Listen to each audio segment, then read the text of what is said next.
Hello! Welcome back to the Long Distance Love Bombs podcast. I am your host, Dr. Jeremy Goldberg, and today's guest is Dr. Joanna Martin.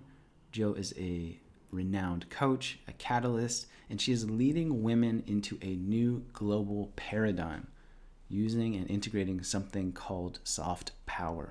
We'll talk about it in the episode. You're going to love it. Basically, Jo has reached more than 100,000 people across multiple continents. She's also the editor-in-chief of Helm magazine, which is a quarterly publication for women leading the change. She also founded One of Many, which is an organization that has supported more than 60,000 female leaders to greater impact without burnout. She's widely regarded as a secret weapon behind the success of hundreds of change makers and entrepreneurial leaders. In addition to that, she's hilarious and fun and Australian, so you're going to love listening to her voice. We have a really good vibe in this one. The connection is strong, and Jo lets fly all kinds of wonderful insights about how women can change the world. I love it. I support it. I'm here for it, and I'm glad that you are here as well. So without further ado, Jo Martin. All right. We are officially having a podcast. So Joanna Martin, welcome. Thank you very much for having me. I'm stoked to talk to you. You're a fellow Australian. We had a little bit of a technical hiccup joining the call, which turned out to be completely my fault, but we both learned a lesson. And so before we get into it, I always like to have the guest introduce themselves a little bit so that those listening who have no idea who Joanna Martin is has a little bit of a background. And I find that when you do it, it's preferable to when I do it. Because I will not do you justice, as they say. Well, it's funny you say that because most women probably wouldn't do themselves justice when asked that question. But, that's our imposter syndrome thing that we tend to come up against. But I'll give it my best shot because it's not a question I've never had before. Yeah, and then when you're done, I can mansplain who you really are to the audience. Oh, that would be perfect. Yeah. Thank you. No worries. I'd appreciate that. Yeah. I love it. Well, the who are you question has multiple answers, doesn't it? I guess I wear a number of hats presently. I'm the founder of an organization called One of Many, and we exist to support women leaders who are trying to handle the daily juggle and want to increase their impact in the world without burning out. So that's kind of my job, if you like, my job. I've been in the coaching and personal development sphere for quite a long time now, actually. It always makes me feel a little bit old when I think about it, since 2003. But I actually cut my teeth as a medical doctor. I trained as a medical doctor. And while I loved it, aspects of it, it wasn't my soul's calling in the world. So I got to my intern year. And during that year, I thought, this is not it. I'm making a difference, but I'm not making my difference in the world. So I did the very next logical thing and moved to Sydney and went to drama school. I had. So you dropped out of med school and then went to drama school. No, I graduated med school and then went to drama school after that. Yeah, so that's completely logical. I don't do dropping out of things. That's not my. Well, at that point, I didn't. I have to say, but I went off to drama school, which was fantastic. I loved it. Like there, it felt much more. Oh, this is me. This is who I am. But not long into that, I thought, oh, hang on, this isn't it either. Like I was having a lot of fun, but it didn't feel right. And it was then that I came across this whole industry of coaching and leadership and training, which certainly wasn't at my career's day. I'm not sure about yours. I'd never heard of it. And I thought, oh, that's it. That's that union of wanting to be of service and to help and to heal, that kind of aspect that had taken me into medicine, alongside the storytelling and the dream making and all of that kind of stuff that I loved from my acting. So I got started in that domain and I've had a couple of businesses over the years, very successfully. And but I think the biggest challenge I face at the moment is I'm the mum to two small kids. I got a 7-year-old and a 3-year-old. My husband and I are two Aussies trapped on the other side of the world from our family. I mean, don't get me wrong, we love the UK. We're here by choice, but I'm really feeling it over this last year, being being away from family and all of that. So just trying to manage every day as we can. I feel that. I'm sure everybody listening feels that. Just out of curiosity, what brought you to the UK? I had a good friend who had moved to the UK to head up a company that I used to contract to. So I was the head of research and training for an organization, a global organization. We're really fast growing company in the personal development space about 10 years ago.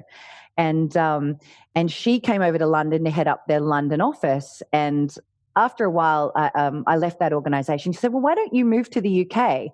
And Greg, we'd all had a bottle of wine, and my husband and I looked at each other and we didn't have a good enough reason why not. So we just launched a business in Australia, teaching the business of speaking was what we were doing, because that's what I had learned so much about in the previous kind of 5 years. And so we just launched it in Australia. We thought we can do this in 2 countries. So we came over to London and have been living on and off sort of between Australia and the UK since 2003, because we didn't have a good enough reason to the answer, why not? Love that. Below that, interestingly for me, I've always felt more at home in England than I have in Australia. Like I came over here for the first time when I was 18 years old. And I remember that descent into Heathrow when you come down through the clouds, because you're always coming down through clouds when you land at Heathrow. And then you drop down into the green and all of the terrace houses, and something in my spirit just went, oh, I'm back. I'm home. There was this real sense of homecoming about it. And when I've lived here on and off and traveled here as much as I could over the years from Australia. But when Greg and I had been over here a while, and we were married at this stage and decided that we wanted to start a family, we moved back to Melbourne to settle down, in inverted commas, and start a family near our family. And nothing happened. We didn't conceive, and we got frustrated, and we hate Melbourne. Like, Melbourne is a lovely city, but everyone says about Melbourne, oh, it's so European. And I'm like, if you want European, go to Europe, right? Like, why don't go to Europe?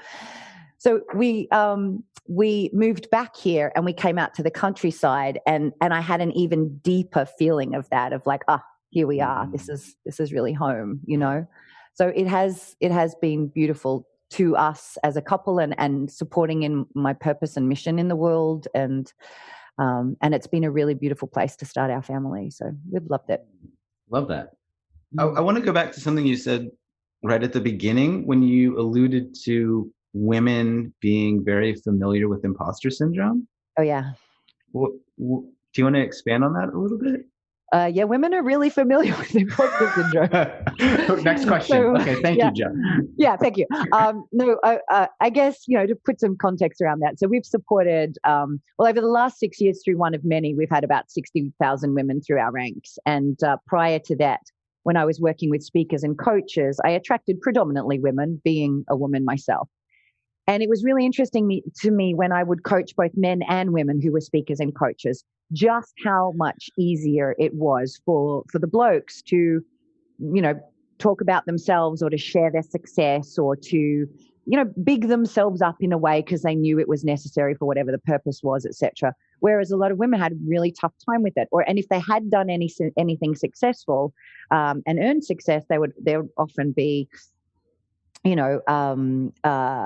talking it down, or diminishing it, or blaming someone else for their success, And so especially in kind of recent years, it's been something that almost every woman I speak to who is an amazing leader, I ask them the question if it doesn't come up in conversation. And I am yet to meet a woman in a position of leadership who does not relate to that vibe of, if I do well, my natural tendency is to want to credit others, or it's just a fluke, or sooner or later someone's going to find out that I'm a little girl from Tassie and I don't really know what's going on, like that little vibe that seems to always be there. I don't think it's an exclusively female thing. I've certainly spoken to a lot of men who've experienced that as well. But it was interestingly, recently I was I was at a leadership gathering on Necker Island with Sir Richard Branson and a bunch of extraordinary leaders. There was Martin Luther King III there, and Juan Manuel Santos, who'd the former president of Colombia, who negotiated the peace treaty with the FARC guerrillas. And there was a woman there, Hala Thomasdottir, who ran for president of Iceland after running one of the only financial institutions, perhaps the only financial institution that didn't go bankrupt when Iceland went bankrupt, because it was all women. That was her philosophy about it when she talked about it. It was, we were putting a feminine touch to finance. Anyway, this is a woman who's run for president. She's run major banks. She has done everything, and she is now the CEO of the B Team, which is a collection of amazing CEOs around the world who are really looking at, basically the premise is plan A for business hasn't really worked. We need plan B, where we have stakeholders, stakeholder supremacy, not, shareholder supremacy kind of thing, and really shifting economy. The people she hangs out with every day are the most extraordinary kind of business leaders on the planet. And I'm talking to her, I said, oh my God, I'm such a fangirl, right? When I arrived, I'm like, oh my goodness, it's so lovely to speak to you. What do you need? How can I be of support? I'll come and pick up your dry cleaning, whatever. And we had the most lovely conversation about imposter syndrome, because she was saying, this is ridiculous. I know that I fit in here, and that I know that, but here I am on, Branson's Island with all of these people, and I'm feeling all of this same stuff. And her philosophy on it was, we've got to talk about it. The only way to take away the power that it can have over us and our ability to step up in leadership, whether we be male or female for that matter, is to give it voice and to say, this is what's going on for me in this moment, or this is what was going on for me that time that this thing happened. So I've really taken that away from her, and I think it makes a real difference. And I know when I share that with my community, there's that kind of collective sigh of relief of, well, at least I'm not the only one, And I don't think there's anywhere you actually get to where it stops, because whenever you keep growing, it's like the little you inside is always growing to keep up, and she's always a few steps behind, in my experience. Yeah, I've said that to clients when they say, "Oh, I'm feeling like an imposter." I just say, "Good, get used to it, because it's going to happen at every level of growth or expansion that you experience." So, when you say that what did you say? It's the little you growing up, or that I kind of relate to her as that little. The little Tassie girl, the little girl who never spoke to anyone on the bus. I was amazing. I still am very shy. I can happily stand on stage in front of 3,000 people, but put me in a room of people where I don't know anyone, and I go to pieces. But that little self who is, and I guess it is probably the inner child, or the naivety of ourselves that still knows, all of those little things that happened to us growing up, that got found out, where our shame lives and all of that kind of stuff. We carry all of that with us. But of course, someone that we're just meeting for the first time, or meets us first via our bio or our website or something, they don't see any of that. And so how you're often perceived is not how you perceive yourself. But I always, for myself, and certainly for the women in our community, I like you, I say, keep it, don't let go of it, because I prefer that you can keep your feet on the ground rather than as soon as someone gets carried away in their own bullshit, then we have a problem on our hands, So I think it's also quite a grounding force if we don't let it diminish us. I've never heard that before. I like that. So in some ways, feeling like an imposter is a dose of humility, right? I think so. It's like humbling. Yeah. I think so, provided if we can give it voice and therefore take away its power. Do you know? Like, if it's so much that it stops you, then you can't have your impact in the world. You can't fulfill your purpose on the planet. However, if there's a piece here around ego, isn't there? Like ego can be overinflated. We can have too much of a sense of ourselves, and too much imposter is just the same. It's still ego, right? But it's at the other end. For me, humility. I love etymology. Like I'm a bit of a etymology geek. And whenever I want to really get my teeth into something, I'll look up the root of the word. And humility has its roots in the Proto-Indo-European word meaning earth. So for me, this is what humility is. It's not like, you're better than me or whatever, but it's this groundedness. It's being grounded around what is so, and not getting too head in the clouds, not getting too, prostrate on the floor, but groundedness. Yeah, like the sweet spot, so to speak. Yeah. Like, I feel just enough imposter syndrome that I still want to be here. And I kind of can convince myself that I belong, but not an overwhelming amount where I have to run away and hide in the closet. Yeah, that's it. Yeah. Okay, and so you primarily work with women, it sounds like, to help them to use their voice, raise their voice, own their truth, change the world. Is that fair? Yeah, pretty much. We launched one of many coming up 6 years ago now, and it came at a time when I'd just given birth to my son James, and there's something magical that happens when you hold this perfect little creature that has never been touched by, man-made anything, right? That you go, oh my God, it's perfection. It's like it's had nothing but breast milk. Like there's this, and it activates, certainly for me, and I've spoken to a lot of women since, it activates every cell in your body to kind of keep it perfect. And I had this crazy frustrating time in my first weeks of parenthood, where similarly, you kind of open up to, I call it source. Some people call it God or the divine or their higher self or whatever. But there's this, it's like some big thing opens up. And you have all these amazing ideas. Simultaneously, every moment is taken up with feeding, changing, or trying to get this thing to sleep, so that you can do nothing about it except meditate on your great ideas while you breastfeed. And I remember one of these things that I was present to was just how not okay I was with the state of the world. When I looked at this little piece of perfection, and then I looked out at the world, and I looked at all the financial inequity, and I looked out at all of the racial inequality and the gender inequality and the environmental situation we were facing, and just the state of politics in general. I mean, I thought it was bad back then, And I remember thinking, sitting with that, and there's this there's a quote that's bandied about quite a bit in the women's space from the Dalai Lama, and he said at the Vancouver Peace Summit, actually in 2009, he said, the world will be saved by the Western woman, which is kind of lovely, and a lot of women hear that as marching orders.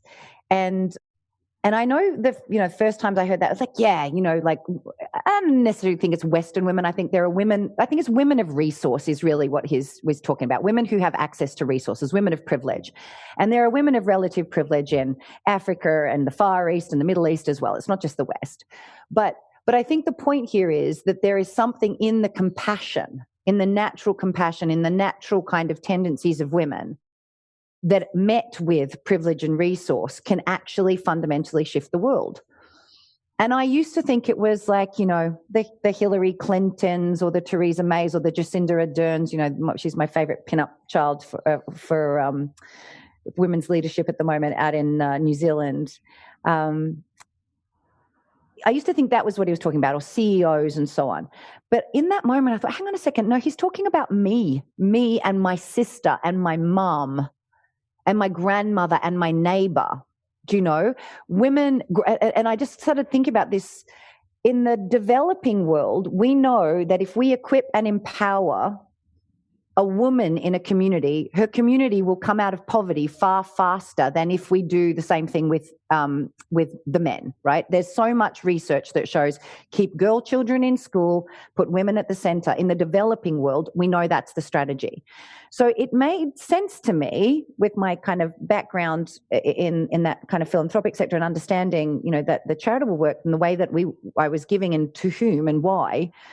It makes sense to me that in the West or the developed world, that it would be the same, that if we really equip and empower women who are way too busy doing all of the juggle, there's someone still buying the Christmas presents and paying for the car insurance and, all of that stuff, far too busy to change the world. Those women, if we can equip and empower them to be able to handle the day-to-day juggle so that they can unleash that natural desire for change, that compassion that feels the pain of others and therefore wants to do something about it, that for me is the single biggest lever towards, I think, most of the sustainable development goals that have been stated by the UN. If we can really tap into the leadership of women, I think if we can shift the dial on parity of leadership, everything else, all of the others will really get come along behind that naturally. But most women, we don't step up. We don't because we think that stepping up means more of what got us here, which is usually superwoman energy. Go hard, go long, overachieve, excel at school, get all A's, get a great job, speed date, find the right guy, shag him senseless, be the best in bed, marry him, have the children, get dinner on the table, like that whole trajectory is what we think success or impact has to look like. And therefore, if we want to get up into, any meaningful impact in a big way, if it's just going to be more of that, we check out. We go, no, we're not going to do it. So we've really looked at one of many at how do we completely shift the operating system that we're coming from, that it doesn't have to be more superwoman, and that we can shift it to what we call soft power. And if we can come and operate from this new paradigm, a new operating system, if you like, then we can increase our impact without the burnout. So that's kind of what we do these days. Very long answer to the short question, but. Well, it's an important answer, though. And it's not necessarily a simple one. It isn't. So there's a lot going on in the world. Historically, we've been doing it a certain way. There's cultural, society, familial norms around what it means to be a woman, right? And you are offering a new design or a new paradigm to move forward. Is that fair? Yeah. Okay. I would say that's probably the way to approach it. Yeah. And then for a woman listening right now who is perhaps nodding her head or raising a fist to everything that you just said, what next? Where do they start? Is there a framework, or are there specific ideals that you teach? How do we change the world, Jo? Well, if I had the answer to that question, you can be sure that I would be doing very different things. But I think the point is, one person doesn't have the answer to that. It is going to be a collaborative effort, right? We all have a perspective that can shift us towards where we need to go. But to answer the first part of it, which is where does a woman start to be able to increase her impact without suffering from what we usually do when we try and step up, whether that's stepping up to leadership in our family or in a small community way or in an organization. The fear that is there for a lot of women is, what am I going to lose? How much more time is it going to take me? How am I possibly going to fit it in? I'll end up being a terrible partner, a terrible mother. That is because the assumption is there that superwoman is the only way to get this done. So the first piece that we have to do is make the paradigm shift. And to make a paradigm shift, we've got to appreciate what is the paradigm that we're in, right, to start with. So we've got to look historically, and what I see happen for most women is there's this big aha when they look at historically, where are we? So for most of us, or most of the women that come into our community, not exclusively, but most, we live in countries that celebrate masculine ideals more than feminine ideals. Some interesting research done by a guy called Hofstadter back in 2001. He's got some really interesting research, actually. And one of the things he did was rate countries around the world on a scale of masculinity and femininity. Masculine ideals being those that celebrate individualism, heroism, assertiveness, achievement, material success, competition, that kind of stuff. And feminine ideals being collaboration, community, humility, family, those sorts of things. And this is it's not a gender thing. This is, just kind of these values that are traditionally associated with these two kind of energies, I suppose you could call them. And what the first piece about this, which is really interesting, is that certainly where I come from, Australia, the UK, the States, Canada, we're very masculine countries, right? They're very much on the masculine end of the spectrum. So we're first of all swimming in a national culture that celebrates individualism, competition, material success. So a little girl born into that starts to go, well, to succeed, therefore, those are the things that I need to be. Mm-hmm. Then she has a family experience. For me, I had a dad, 3 girls. Not that there was never any kind of talk of, I didn't have sons or any of that kind of stuff, but we were very much celebrated for our achievements. I became an overachiever because I thought achievement and love were the same. If I achieve, then they'll love me, all of that kind of stuff. So that drives that achievement and competition edge. And then we usually go into a workplace where, by the very culture of most workplaces, it's the same. It's competition, success, achievement, and there might be some collaboration towards all of that, but predominantly that's the workspace. So where all of the feminine qualities that are naturally inherent in both men and women are not celebrated in the paradigms within which we grow up.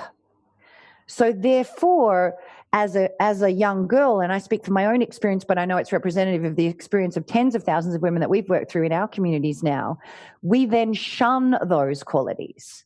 We switch them off. I remember going to university and I would turn up in, tracky dacks, we call them in Australia, tracksuit bottoms and Blunston boots. And I would wear clothes that would make me look so male because I did not want to be thought of as feminine, because for me, femininity meant weakness. It meant I'm not intelligent. I'm weak. I can't make up my own mind. I did not want to be one of those ditzy kind of girls that I, equated all of that with.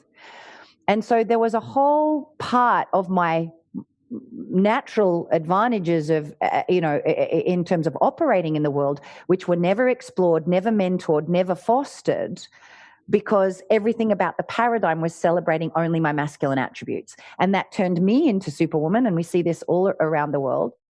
And that had me nearly burnt out by the age of 30. So the first thing is to recognize that how we rate ourselves as women is usually by values that our culture tells us, our family tells us, our programming tells us, our workplace tells us. And yet, what it leads us to is setting goals that aren't usually our own. So we end up either not achieving them and not understanding why, or achieving them and going, that's not even slightly fulfilling. Why? Because there's this whole other aspect of ourselves which has been not even slightly nurtured or fostered. When we can shift into that side of us, when we can activate our soft power, what I call soft power, it's like this whole expansive way of being in the world where one can be feminine and strong. We talk a lot about power types or archetypes, because I didn't have any role models for that. So I looked at archetypes because I couldn't see examples of this around me. All I saw was, the Maggie Thatchers, those hard, edgy, bossy boots women that were really men in dresses, or not men in dresses, but that masculinized energy, pure masculine energy kind of dressed up. And I didn't see any role models, so I started looking into archetypes, and then started working with the queen, the energy of the queen, the energy of the mother, the energy of the lover power type and what she's got to bring to the party, the energy of the sorceress, the energy of the warrioress. And so we work with these energies and help women to foster this whole part of themselves. And therefore, what happens is they step up to more, they're able to achieve more because they start to work with and through others from this much more expanded place, and they don't burn out because at the core of it is this is their recognition of taking care of their needs and nurturing themselves and others. It's a powerful shift, but it happens when you see where you come from. And you go, well, not that. What else is there? Okay, there's this way, and it's powerful to witness. One of the things that came up for me when you were describing was how it might manifest in the world, and the idea that came up was mean girls. How in elementary school or middle school, there's the mean girls that are bullying, and there's us versus them, and how I've heard it described women tearing down women, or there's a cattiness, or I've heard from a lot of women through the years that they have a real hard time creating sisterhood, right? Where they find supportive, loving women who want them to succeed, right? And I think that when you were talking about that whole cultural, societal situation, that it's not just like a phrase, it's an actual day-to-day experience that an individual will have to confront, right? And so you're shifting not only you're trying to turn the entire ship around in some ways through the perpetuation of a different definition of success, a different definition of power, a different way of doing and being and supporting. That's exactly it. That's exactly it. Because it is, we men and women alike live at the detrimental end of the impact of this paradigm, this very masculinized paradigm, every single day. Yes, for groups of women, it does manifest exactly as you've said in cattiness and bitchiness. And there is nothing, I mean, the competition between women is far uglier than competition between men. We're wicked and awful when we're in that state, right? It's terrifying. And we have so many women who come to our women's only conferences very nervous because they think they're walking into, the lioness's den, and there's a terror. They're really, you can see them in their eyes. Like, so when they arrive and it's all huggy and love and they're like, what are these people on?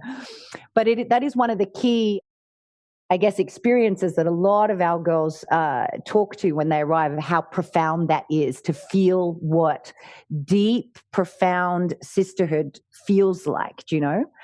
But it's interesting because it's not just women who suffer because of this. It's all of us, it's all of us, because we're depriving our kids of role models of what strong femininity looks like. We're also, and I think it's just the same. And it's a conversation for another day as well, and probably for another person, to be fair. But I see it in masculinity as well. I think masculinity is very confused because we've been so tangled up in a world culture which celebrates the profane masculine. We've lost what is sacred masculine and what's the sacred feminine, and how can we work together with both of those energies inside one individual, and as we come together, in community to have impact in the world. But what we're committed to being inside of One of Many is the role models that we don't see yet. And interestingly, I've noticed since we launched 6 years ago, we are starting to see some real leadership in this area. I've already mentioned Jacinda Ardern out in New Zealand, who I think epitomizes all 5 of those women's power types that we talk about. I've seen her mother energy after the mass murder in the mosque I saw that there. I saw her warrioress energy in response to coronavirus. Her queen energy, being really clear about what the boundaries are. I see her. I follow her on Facebook, and I see her lover energy in in the cheekiness that she has around things and how she treats her team, and she epitomizes all of that. So we're starting to see world leaders and leaders of corporations, more visible leaders who I think can be those role models. And what we're looking to do is at a grassroots level be those role models so that the next generation, our children, our children's children, or, our nephews and nieces, if we don't have our own kids, can see what it looks like, such that I hope within 1 or 2 more generations, it's not even a question, and we can move back away from gender, because it's pretty controversial talking about gender. Surely if we want to get gender inequality, we should stop talking about gender. But I feel like until we shine the light on the lived experience and we show a different way of how it can be, that I think eventually we can get back to just being humanity again. But it's a little way off yet. Yeah, I agree. And I've had a bunch of dudes come on the podcast to talk about men specifically, and I think you're right on. There's obviously a lot to unpack there, and that's a separate conversation entirely. But it's very similar in that we recognize, and me speaking for all men right now, I recognize is dangerous. But nonetheless, I have a microphone, so we recognize we've been doing certain things for a certain amount of time, and you step back and look at how the world is, and there's violence, and there's inequality, and there's injustice, and there's a whole bunch of other things, and it's like, okay, maybe let's consider together the possibility that there might be potentially a different way of doing this, right?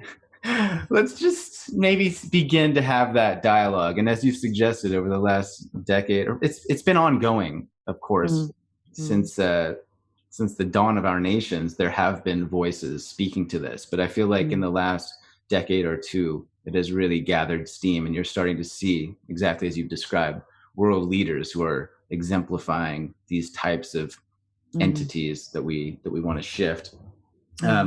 I'm curious if you could describe a little bit more your phrase soft power and what that is, how you use it, what does it look like?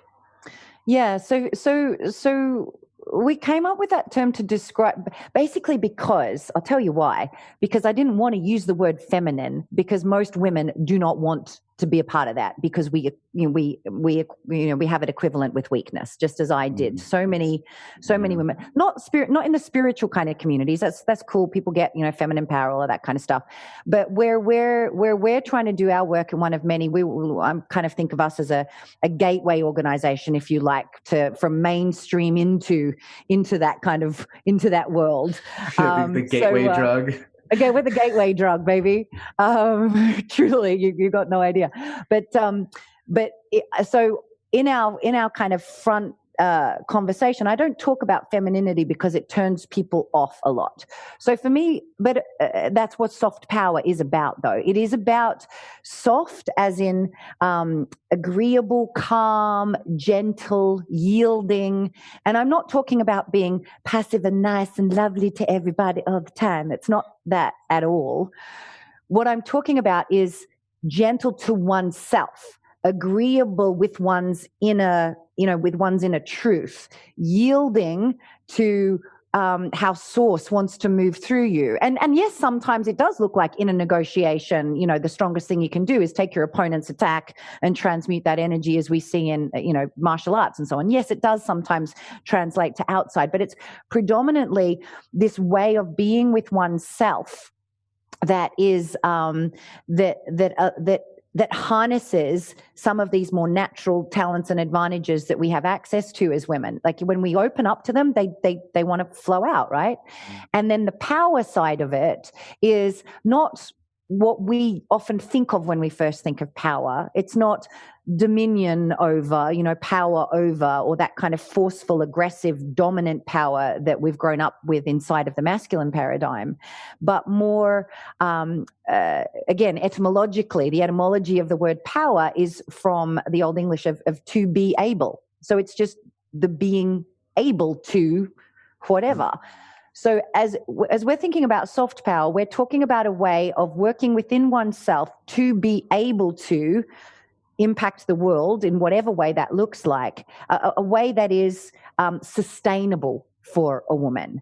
Because this is the piece. For most of us, when we're operating from our old paradigm, impact is not sustainable, because most will burn out or end up at least unfulfilled, if not on their knees, Whereas a sustainable sense of power is this one which can be more in alignment with one's sense of purpose, one's sense of self, with these, and that's why we use the 5 women's power types, because in the early phases of exploring this, women just want to know exactly how do I do it. Yeah. So, we introduce these 5 power types of well, here's one part of it. It's queen energy. It's holding the vision for your realm. It's being able to set your boundaries. It's being able to, to rally people to a cause and so on.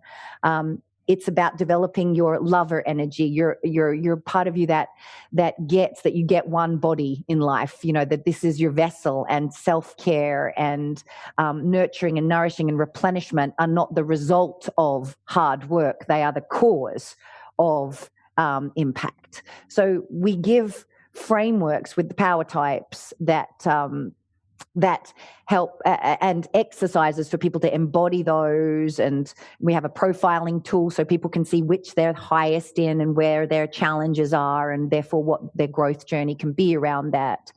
And that the first step for a lot of women is appreciating where they're at in terms of their 5 women's power types, what is their access to them currently, and then mapping a journey for themselves to be able to access them more, to nurture them and nourish them and grow them inside of themselves. Because once they have access to those 5, they have access to the resources to face almost any problem that life throws at you, or any opportunity that could come your way. You really only need those 5, and you're really well placed. So, and then once they've got that sense of power inside themselves, then we help activating the power base, which is others, which is collaboration. Because a lot of people think they're doing it, but they're not really doing it. They're working very individually in a co-working space. It's a very different concept. So we then help them to activate that power center once they're a little more versed in that piece. Yeah, there's layers to this shit, right? Mm-hmm. There's levels. So I've had this as well in my own life, where I think I'm a good dude. I know my stuff. I'm pretty switched on. I'm a good boyfriend. And then something occurs and it's like, oh, I don't know anything and I'm kind of an asshole. It's like, oh my God, like what's going on, right? But you reminded me also of my own partner, Kendra, and she last year named her year, which is an exercise that my buddy Traver Bohm is really he loves, and so she named her year "Reclaim the Throne." Oh, right? Nice! Because she was like, I need to reclaim my sovereignty, like reclaim my power, and then so this year she's named her year something around service and providing support. So it's like, how do I rule my kingdom, right? And so to those listening, I just want to offer that it's not like you take a personal development pill and you're fixed, or you listen to a podcast and it's done. This is an actual committed devotional process that requires a daily dedication and commitment to really transform your life at all levels.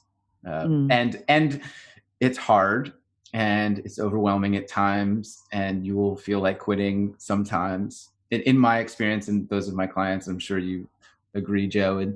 And it's all the more reason to get yourself into a community of supportive humans who can guide you and teach you and love you and hold your hand and shove your ass forward when that's required as well. Do you have any thoughts on that? Am I off base there? Yeah, you went exactly where I would have gone with that, which is it is a lifelong journey. I mean, I've been teaching this stuff for a while now, and I am still absolutely new to it. Do you know, like there is you're fixed. You're a guru now, right? You've launched a business. That's it, right? I'm done. Yeah. But I actually spend quite a bit of my time on social media sharing where I mess up, sharing where I go wrong, because I really do think that the human, until we are enlightened, and I'm pretty sure I'm not going to get there in this lifetime, there's always somewhere to go, and there's always more to learn. But you hit the nail on the head with community. When we're in a community where we don't have to hold the mask on, where we don't have to pretend that we've got it more together than we have, where it's okay to show up and go, oh my God, can I just vent?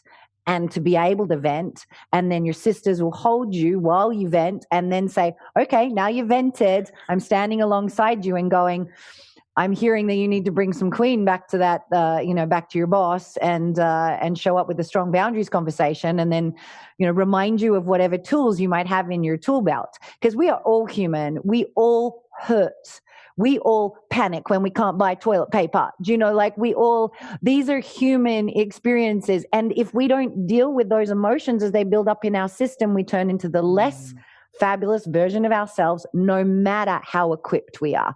We've all got to have, good emotional hygiene habits. We've got to have really good support networks to be able to ride the ups and downs. And by God, this last year has given us a lot of those, and it's not letting up anytime soon. I think now more than ever, we need that kind of community, Yeah, I love it. Joe, where can people find you on the internet if they want more of your wisdom and Australian accent? Well, our web address is oneofmany.co.uk. So you can head over to the website. There's loads of great free resources on there to get started if you want to join me. I do a Facebook Live every Tuesday at it's 1 p.m. London time. So wherever you are in the world, it's a lunch and learn. I do a kind of free lunch and learn live on the Facebook, the One of Many Facebook page. So that's a really great place to kind of come in and get connected in. And, if you search for One of Many and Dr. Joanna Martin on most of your social profiles, you'll find us. So there's plenty of ways to get hooked in and connected, and lots of great resources to start with. Is there any final thoughts, words of wisdom, or anything that we haven't covered that you're just like, no, Jeremy, we're not done yet. Like the whole world needs to know this. Is there anything that comes up? If not, that's also that's fine. It's always hard as you said. But just as you said that, what I always end up signing off with is we have to be kind to ourselves, right? We have to be kind to ourselves because we are human. And I think our worst critics are ourselves. We judge ourselves far more harshly than anyone will judge us. And there is so much afoot right now that change makers, like the people who are drawn to you and who listen to this podcast, people who want to make a difference, want to make an impact, we can want to be the best at whatever our cause is yesterday because we feel the pain of it. We feel how wrong it all is. And then we might try and we might mess it up. We might say the wrong thing. We might, in our efforts to try and build a bridge somewhere, we might accidentally burn one. And we can be so harsh with ourselves. So I really do think that if there's something that has been really important for me over the years and that I see in the women in our community who really shine long term with the work is the ability to find the part of themselves that can be kind and have compassion for their own humanity. Oh, I absolutely know. I don't know if you know this about me, but I gave a TED talk called "What If Kindness Was Cool." Oh, well, there you go. I did not know that piece. Yeah, that's why when you said that, I was like, heart eye emoji. It's like, oh yes. Please continue. Yeah, and like one way that I describe, I guess, soft power is that kind hearts are strong hearts. Yeah. It's like that's my version of that. And I've also taken to referring to kindness and compassion as a root solution rather than a root problem. You know, I think that it's Yeah. one of those things that if we could all embody that, we would have a solution for a very, very many other things that we're trying to resolve. So I love that you ended it like that, and that was perfect. And the universe works in mysterious ways. But thank you so much for coming to hang out with me and for all the work that you do. I think it's so important and so powerful, and exactly what the world needs more of. So keep on doing it, and let me know how I can support. If you want to come hang out again another time when you're launching something, the door is open, and I would love to assist where I can. Thank you very much. And thanks so much for having me. Keep love bombing the world, because we need it. I'm trying.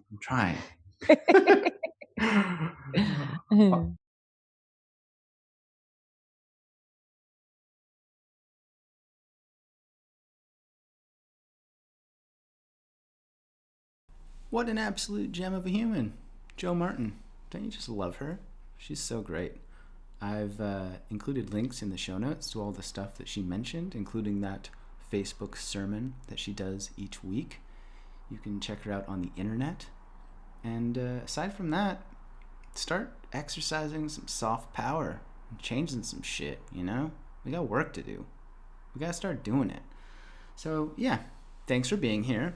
I adore you. I appreciate you. I'm glad you're here listening to my voice right now. If you want to leave a 5-star review and something that makes me smile, I'm not mad about that. That's cool. I appreciate you. You can find me on Instagram at Long Distance Love Bombs. You can follow me, send me a message, and say hi. Say hey. Let's chat about the weather if you want. It's sunny right now. Anyway, I'm getting distracted. Thanks for being here. You're a gem. You're great. Keep doing some somersaults in your soul. We got some work to do. Life isn't that bad. Our hearts are still beating. We can get some shit done today, you know? Okay, I'll talk to you soon. You're the fucking best.